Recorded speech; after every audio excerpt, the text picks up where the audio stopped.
ఇప్పుడు చెప్పబోయే 3 జబ్బుల్లో ఉండే సిమ్టమ్స్ సేమ్ డయాబెటీస్లో ఎలాంటి సిమ్టమ్స్ అయితే ఉంటాయో అలానే ఉంటాయండి.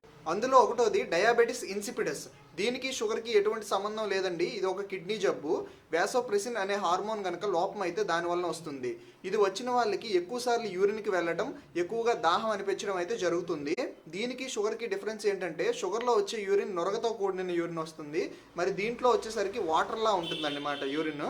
దీన్ని కన్ఫర్మ్ చేయడానికి వాటర్ డిప్రవేషన్ టెస్ట్ అనేది చేయాలి. రెండోది హైపర్ థైరాయిడిజం. హైపర్ థైరాయిడిజంలో కూడా షుగర్ సిమ్టమ్సే ఉంటాయండి. సన్నగా అవ్వటం, నీరసంగా ఉండటం, ఆకలి ఎక్కువగా వేయటం, దాహం ఎక్కువగా వేయటం, ఇలా అన్ని షుగర్ సిమ్టమ్సే ఉంటాయి.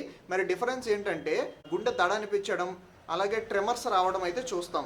దీన్ని కన్ఫర్మ్ చేయడానికి థైరాయిడ్ ప్రొఫైల్లో T3, T4 లెవెల్స్ అనేవి పెరిగినట్లు ఉంటే అది హైపర్ థైరాయిడిజం. మూడోది CKD. సింపుల్గా చెప్పాలంటే కిడ్నీ ఫెయిల్యూర్. కిడ్నీ ఫెయిల్యూర్లో కూడా షుగర్ సిమ్టమ్స్ లానే ఉంటాయండి. మరి డిఫరెన్స్ ఏంటంటే కాళ్ళ వాపులు.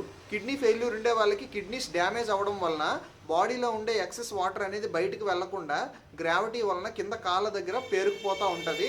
అందుకే కాళ్ళు 2 వాపులు అనేవి వస్తూ ఉంటాయి. దీనిని కన్ఫర్మ్ చేయడానికి యూరిన్ అనాలిసిస్లో గనక క్రియాటినైన్ లెవెల్స్ గనక పెరిగినట్లుంటే అప్పుడు కిడ్నీ ఫెయిల్యూర్ అని నిర్ధారిస్తాము. ఈ ఇన్ఫర్మేషన్ ఇప్పుడే మీ ఫ్రెండ్స్ అండ్ ఫ్యామిలీకి షేర్ చేయండి. సబ్స్క్రైబ్ చేసుకోండి. Thank you.